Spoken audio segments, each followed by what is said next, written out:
बिस्मिल्लाहिर्रहमानिर्रहीम अस्सलाम वालेकुम व्यूअर्स की हाल है। उम्मीद है सारे ठीक होंगे। अल्लाह ताला सारिਆਂ ਨੂੰ ਆਪਣੇ ਘਰਾਂ 'ਚ ਖੁਸ਼ ਰੱਖੇ, ਆਬਾਦ ਰੱਖੇ, ਆਮੀਨ ਸੁਮਾ ਆਮੀਨ। ਇੱਥੇ व्यूअर्स ਅੱਜ ਬਹੁਤ ਹੀ ਜ਼ਬਰਦਸਤ ਜੀ ਯੂਨੀਕ ਜੀ ਰੈਸਿਪੀ ਤੁਹਾਡੇ ਲਈ ਲੈ ਕੇ ਆਏ ਹਾਂ। ਭੁੰਨਿਆ ਗੋਸ਼ਤ ਤੁਸੀਂ ਇਸ ਤਰੀਕੇ ਨਾਲ ਬਣਾਓਗੇ ਤੇ ਸਾਰੀ ਉਂਗਲੀਆਂ ਚੜ੍ਹਦੇ ਰਹਿ ਜਾਣਗੇ, ਬਹੁਤ ਹੀ ਮਜ਼ੇ ਦਾ ਬਣੇਗਾ। ਚਲੋ ਦੇਖਦੇ ਹਾਂ ਆਪਾਂ ਇਹਨੂੰ ਕਿਸ ਤਰ੍ਹਾਂ ਬਣਾਇਆ ਹੈ। ਲੇਕਿਨ ਜੇ ਤੁਸੀਂ ਵੀ ਚਾਹੁੰਦੇ ਹੋ ਕਿ ਤੁਹਾਡੀ ਰੈਸਿਪੀ ਬਹੁਤ ਹੀ ਮਜ਼ੇ ਦੀ ਬਣੇ ਤੇ ਤੁਸੀਂ ਵੀਡੀਓ ਨੂੰ ਫੁੱਲ ਵਾਚ ਕਰਨਾ ਵਾ, ਕਿਤੋਂ ਸਕਿਪ ਨਹੀਂ ਕਰਨਾ। ਬਿਸਮਿल्लाहिर्रहमानिर्रहीम। ਸਭ ਤੋਂ ਪਹਿਲੇ 1.5 ਕਿਲੋ ਗੋਸ਼ਤ ਵਾਸਤੇ 1 ਕੱਪ ਘੀ ਦਾ ਲੈ ਲਿਆ ਵਾ ਤੇ ਇਹਦੇ ਵਿੱਚ ਇੱਕ ਦਾਲਚੀਨੀ ਦਾ ਛੋਟਾ ਜਿਹਾ ਟੁਕੜਾ ਸਿੱਟ ਦਿੱਤਾ, ਇੱਕ ਵੱਡੀ ਇਲਾਇਚੀ, 2 ਛੋਟੀਆਂ ਇਲਾਇਚੀਆਂ, 2 ਹੀ ਵੱਡੀਆਂ ਇਲਾਇਚੀਆਂ ਸੀ, 2-3 ਲੌਂਗ ਤੇ ਛੋਟਾ ਜਿਹਾ ਇੱਕ ਤੇਜ਼ਪਾਤ ਦਾ ਪੱਤਾ ਸਿੱਟ ਦਿੱਤਾ। ਤੇ ਨਾਲ ਹੀ ਇਹਦੇ ਵਿੱਚ ਕਾਫੀ ਸਾਰਾ ਲਸਣ ਤੇ 1 ਚਮਚ ਫੁੱਲ ਭਰ ਕੇ ਇਹਦੇ ਵਿੱਚ ਅਦਰਕ ਸ਼ਾਮਿਲ ਕਰ ਦਿੱਤਾ। ਦੋਨੇ ਚੀਜ਼ਾਂ ਜਿਹੜਾ ਲਸਣ ਆ ਉਹਨੂੰ ਬਸ ਮੋਟਾ ਤੁਸੀਂ ਕੁੱਟਣਾ ਵਾ, ਬਹੁਤ ਜ਼ਿਆਦਾ ਬਾਰੀਕ ਨਹੀਂ ਕਰਨਾ। ਤੇ ਜਿਹੜਾ ਅਦਰਕ ਆ ਉਹ ਕੱਦੂਕਸ਼ ਕੀਤਾ ਹੋਇਆ ਸੀਗਾ। ਤੇ ਇਹਨਾਂ ਦਾ ਥੋੜ੍ਹਾ ਜਿਹਾ ਕਲਰ ਚੇਂਜ ਕਰਾਂਗੇ, ਇਹਨਾਂ ਦਾ ਕੱਚਾਪਨ ਨਿਕਲ ਜਾਵੇ। ਤੁਹਾਨੂੰ ਵੀਡੀਓ ਚੰਗੀ ਲੱਗੇ ਤਾਂ ਲਾਈਕ ਅਤੇ ਸ਼ੇਅਰ ਜ਼ਰੂਰ ਕਰਿਆ ਜੇ। ਚੈਨਲ 'ਤੇ ਨਵੇਂ ਆ ਤਾਂ ਚੈਨਲ ਨੂੰ ਸਬਸਕ੍ਰਾਈਬ ਕਰਕੇ ਜਾਇਆ ਜੇ। ਨਾਲ ਬੈਲ ਆਈਕਨ ਨੂੰ ਜ਼ਰੂਰ ਪ੍ਰੈਸ ਕਰਿਆ ਜੇ ਤਾਂ ਕਿ ਆਉਣ ਵਾਲੀ ਵੀਡੀਓਜ਼ ਦਾ ਨੋਟੀਫਿਕੇਸ਼ਨ ਤੁਹਾਡੇ ਤੱਕ ਆਸਾਨੀ ਨਾਲ ਪਹੁੰਚ ਸਕੇ। ਬਹੁਤ ਹੀ ਮਜ਼ੇ ਦੀ ਅਤੇ ਯੂਨੀਕ ਰੈਸਿਪੀ ਹੈ। ਤੁਸੀਂ ਇਹਨੂੰ ਡਿਨਰ ਵਾਸਤੇ ਬਣਾ ਸਕਦੇ ਹੋ, ਲੰਚ ਵਾਸਤੇ ਵੀ ਬਣਾ ਸਕਦੇ ਹੋ। ਘਰ ਮਹਿਮਾਨ ਆ ਜਾਣ ਤਾਂ ਫਿਰ ਵੀ ਤੁਸੀਂ ਬਣਾ ਸਕਦੇ ਹੋ। ਮਹਿਮਾਨ ਜ਼ਰੂਰ ਤੁਹਾਡੇ ਕੋਲੋਂ ਰੈਸਿਪੀ ਪੁੱਛ ਕੇ ਜਾਣਗੇ। ਅਤੇ 1.5 ਕਿਲੋ ਗੋਸ਼ਤ ਇਹਦੇ ਵਿੱਚ ਮੈਂ ਸ਼ਾਮਿਲ ਕਰ ਦਿੱਤਾ ਵਾ। ਦੇਖੋ ਇਹਨੂੰ ਕਲਰ ਚੇਂਜ ਹੋ ਗਿਆ ਵਾ। ਤਕਰੀਬਨ 10 ਮਿੰਟ ਤੱਕ ਇਹਨੂੰ ਇਸੇ ਤਰ੍ਹਾਂ ਜਿਹੜਾ ਵਾ ਇਹਨੂੰ ਮੈਂ ਭੁੰਨਿਆ ਵਾ ਇਹਦੇ ਵਿੱਚ ਅਸੀਂ ਘੀ ਦੇ ਵਿੱਚ। ਅਤੇ ਹੁਣ ਇਹਦੇ ਵਿੱਚ ਆਪਾਂ ਮਸਾਲੇ ਪਾਵਾਂਗੇ। ਖੁਸ਼ਕ ਧਨੀਆ ਦਾ ਪਾਊਡਰ ਪਾਤਾ 1 ਚਮਚ, ਮੈਂ 2 ਦਫਾ ਪਾਇਆ। ਡੱਬੇ 'ਚ ਥੋੜ੍ਹਾ ਜ਼ਰਾ ਕਮ ਸੀਗਾ, ਉਹ ਥੋੜ੍ਹਾ ਨਿਕਲਿਆ। 1 ਚਮਚ ਪਾਇਆ ਵਾ ਇਹਦੇ ਵਿੱਚ। ਇਹ ਨਾ ਸਮਝਿਓ ਕਿ ਦੂਸਰੀ ਦਫਾ ਕੋਈ ਹੋਰ ਚੀਜ਼ ਸ਼ਾਮਿਲ ਕੀਤੀ ਆ। ਹਲਦੀ ਸ਼ਾਮਿਲ ਕਰਾਂਗੇ, ਅੱਧਾ ਚਮਚ ਭਰ ਕੇ, ਪੌਣਾ ਚਮਚ ਪਾ ਲਓ ਜਾਂ ਤੁਸੀਂ, ਤੁਹਾਡੀ ਮਰਜ਼ੀ ਆ। ਇਹ ਮਸਾਲੇ ਤੁਸੀਂ ਥੋੜ੍ਹੇ ਬਹੁਤ ਘੱਟ ਵੱਧ ਵੀ ਕਰ ਸਕਦੇ ਹੋ, ਲੇਕਿਨ ਇੰਨੇ ਮਸਾਲੇ ਜਿਹੜੇ ਆ ਬਿਲਕੁਲ ਪਰਫੈਕਟ ਸੀਗੇ। ਅਤੇ ਇਹ ਪਿਆਜ਼ ਮੈਂ ਇਹਦੇ ਵਿੱਚ ਸ਼ਾਮਿਲ ਕਰ ਦਿੱਤੀ ਆ। ਹੁਣ ਇੱਥੇ ਨਾ ਤਕਰੀਬਨ 3 ਪਿਆਜ਼ ਸੀਗੇ ਮੇਰੇ ਕੋਲ ਫੁੱਲ ਸਾਈਜ਼ ਦੇ।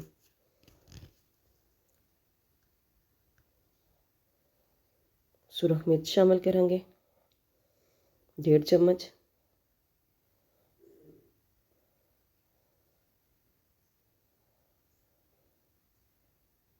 ਬਹੁਤ ਹੀ ਮਜ਼ੇ ਦਾ ਤੁਹਾਡਾ ਇਸ ਤਰ੍ਹਾਂ ਗੋਸ਼ਤ ਬਣੇਗਾ। ਤੁਸੀਂ ਬੀਫ 'ਚ ਬਣਾ ਲਓ ਇਹਨੂੰ, ਬੇਸ਼ੱਕ ਮਟਨ 'ਚ ਬਣਾ ਲਓ, ਲੇਕਿਨ ਟਰਾਈ ਜ਼ਰੂਰ ਕਰਿਆ ਜੇ। ਬਹੁਤ ਹੀ ਜ਼ਬਰਦਸਤ ਰੈਸਿਪੀ ਆ। ਅਤੇ ਤੁਸੀਂ ਜਦੋਂ ਇਹਨੂੰ ਬਣਾਓਗੇ ਅਤੇ ਘਰ ਦੇ ਕਿਸੇ ਵੀ ਰੈਸਟੋਰੈਂਟ ਵਗੈਰਾ ਦਾ ਖਾਣਾ, ਕਿਸੇ ਢਾਬੇ ਦਾ ਖਾਣਾ, ਸਭ ਨੂੰ ਭੁੱਲ ਜਾਣਗੇ। ਇੰਨਾ ਮਜ਼ੇ ਦਾ ਤੁਹਾਡਾ ਬਣੇਗਾ।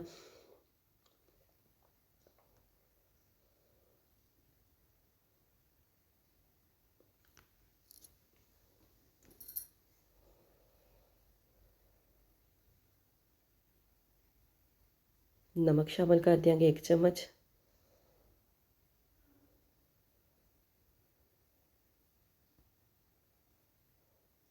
ਇਹ ਨਾ ਸਮਝਿਓ ਕਿ ਪਿਆਜ਼ ਇਸ ਸਟੈਪ 'ਤੇ ਪਾਏ ਆ ਅਤੇ ਪਿਆਜ਼ ਸ਼ਾਇਦ ਗਲਣਗੇ ਨਹੀਂ ਜਾਂ ਇਸ ਤਰ੍ਹਾਂ ਹੀ ਰਹਿਣਗੇ, ਐਸਾ ਕੁਛ ਵੀ ਨਹੀਂ ਹੋਏਗਾ। ਪਿਆਜ਼ ਦੇਖਿਓ ਤੁਸੀਂ ਕਿੰਨੇ ਜ਼ਬਰਦਸਤ ਜਿਹੇ ਗਲ ਜਾਣਗੇ। ਅਤੇ ਇਹ ਦੇਖੋ ਹੁਣ ਤਕਰੀਬਨ 4 ਤੋਂ 5 ਮਿੰਟ ਇਸੇ ਤਰੀਕੇ ਨਾਲ ਮਸਾਲਿਆਂ ਦੇ ਨਾਲ ਇਹਨੂੰ ਭੁੰਨ ਲਿਆ ਵਾ, ਡਰਾਈ ਮਸਾਲਿਆਂ ਦੇ ਨਾਲ। ਅਤੇ ਇਹਦੇ ਵਿੱਚ ਆਪਾਂ ਦਹੀਂ ਸ਼ਾਮਿਲ ਕਰਾਂਗੇ, ਫੈਂਟਿਆ ਹੋਇਆ। ਤਕਰੀਬਨ 1.5 ਪਾਓ ਹੀ ਦਹੀਂ ਇਹਦੇ ਵਿੱਚ ਮੈਂ ਸ਼ਾਮਿਲ ਕੀਤਾ। ਅੱਛੇ ਤਰੀਕੇ ਨਾਲ ਉਹਨੂੰ ਤੁਸੀਂ ਫੈਂਟ ਲੈਣਾ। ਅਤੇ ਦਹੀਂ ਪਾਉਣ ਲੱਗਿਆ ਬਿਲਕੁਲ ਫਲੇਮ ਸਲੋ ਕਰ ਦੇਣਾ ਤਾਂ ਕਿ ਦਹੀਂ ਫਟੇ ਨਾ। ਅਤੇ ਥੋੜ੍ਹੀ ਦੇਰ ਇਹਦੇ ਨਾਲ, ਦਹੀਂ ਦੇ ਨਾਲ ਵੀ ਹੁਣ ਇਹਨੂੰ ਥੋੜ੍ਹੀ ਦੇਰ ਆਪਾਂ ਇਸੇ ਤਰੀਕੇ ਦੇ ਨਾਲ ਭੁੰਨਾਂਗੇ। ਅਤੇ ਇਸ ਤੋਂ ਬਾਅਦ ਇਹਨੂੰ ਵੇਟ ਲਾ ਦਿਆਂਗੇ। ਬਿਸਮਿल्लाहिर्रहमानिर्रहीम। ਵੇਟ ਲਾਤੀ ਸੀ ਤਕਰੀਬਨ 5 ਤੋਂ 6 ਮਿੰਟ। ਅਤੇ ਮੈਂ ਕਿਹਾ 1 ਦਫਾ ਚੈੱਕ ਕਰ ਲਈਏ, ਕਿਉਂਕਿ ਆਪਾਂ ਪਾਣੀ ਸ਼ਾਮਿਲ ਨਹੀਂ ਸੀ ਕੀਤਾ, ਦਹੀਂ ਸ਼ਾਮਿਲ ਕੀਤਾ ਸੀ। ਮੈਂ ਕਿਹਾ ਨਾ ਹੋਵੇ ਜਲ ਜਾਵੇ। ਅਤੇ ਲੇਕਿਨ ਹਜੇ ਗੋਸ਼ਤ ਜਿਹੜਾ ਵਾ ਹਜੇ ਗਲਿਆ ਨਹੀਂ ਗਾ। ਤਕਰੀਬਨ 5 ਮਿੰਟ ਵੇਟ ਲੱਗੀ ਸੀ।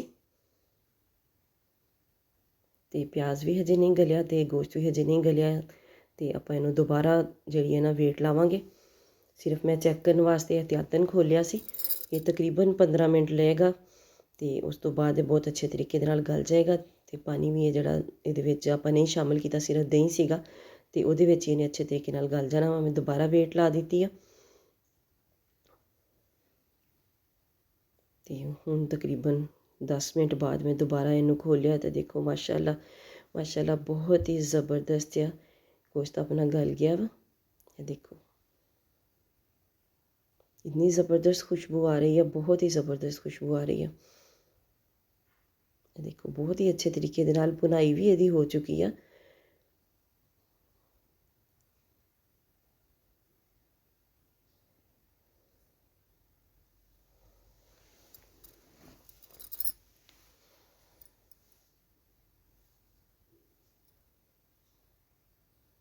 थोड़ी देर वास्ते ਆਪਾਂ ਇਹਦੀ ਹੋਰ ਬੁਣਾਈ ਕਰਾਂਗੇ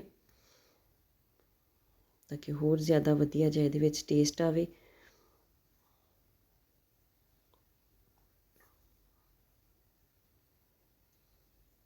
बहुत ही यूनीक जी रेसिपी है तो बहुत ही मज़े की बनेगी। तुसीं इहनूं ट्राई ज़रूर करना है तो ट्राई करके मैनूं कमेंट बॉक्स च दसना भी है कि तुहाडी रेसिपी किस तरह की बनी।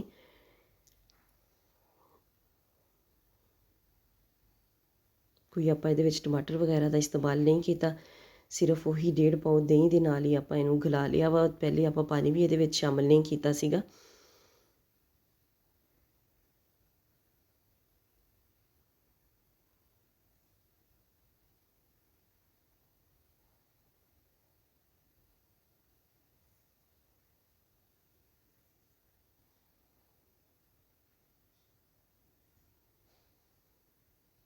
तकरीबन 5 ਤੋਂ 7 ਮਿੰਟ ਆਪਾਂ ਇਹਨੂੰ ਇਸੇ ਤਰ੍ਹਾਂ ਇਹਦੀ ਬਣਾਈ ਕਰਨੀ ਆ।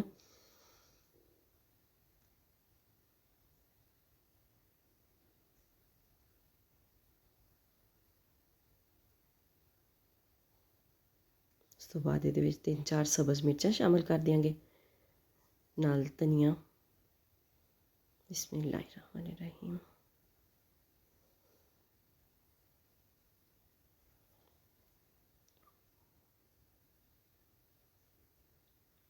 कोई खड़े मसाले भी आपां इहदे विच कोई इन्ने ज़्यादा शामिल नहीं कीते ते दूसरे मसाले भी नॉर्मल जे आपां इहदे विच पाए, लेकिन फिर भी बहुत ही वधिया जिहा टेस्ट इहदा ते बिल्कुल परफेक्ट मेजरमेंट हर मसाले दी, ना कम सी ना ज़्यादा सी। ते अद्धा चम्मच इहदे विच गरम मसाला शामिल कर दित्ता वा ते मिक्स करांगे इहनूं अच्छे तरीके दे नाल। ते पानी भी आपां देख लो बिल्कुल यूज़ नहीं कीता, सिर्फ उसी दही दे विच ही इहनूं पकाया है। बिस्मिल्लाहिर्रहमानिर्रहीम।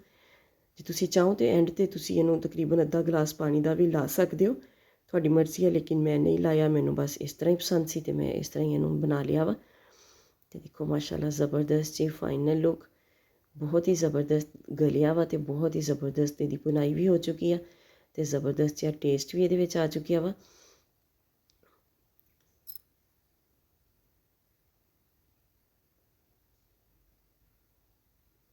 माशाल्लाह ज़बरदस्त ही फाइनल लुक तुसीं चैक कर सकते हो। देखो कितना ज़बरदस्त लग रहा वा।